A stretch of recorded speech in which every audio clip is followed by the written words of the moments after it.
I put some fuel in here earlier, and the fuel doesn't do too well. Just like in your car engine, the fuel itself won't ignite. But when you mix it with air, like in a carburetor, it puts air and fuel together, and that becomes explosive. Jets are like this. So I'm going to dump out the fuel. We don't want that fuel. It's just now vapor. This only works if you have a Lego sword. I happen to have one. Here we go. What?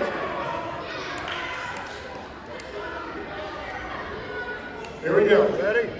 This is called the Whoosh Bottle, and you should hear and see energy transfer. Remember, that bottle's empty. 3, 2, 1.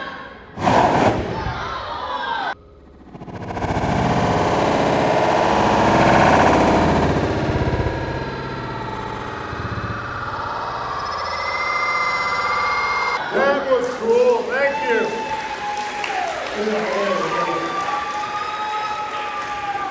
And the next time you see a jet going through the sky burning fuel, the flame is blue, but what comes out of the jet is water. Combustion is the byproduct. Water is the byproduct of combustion. So the next time you see a jet flying through the sky, as the fuel burns, it's making water. But I want to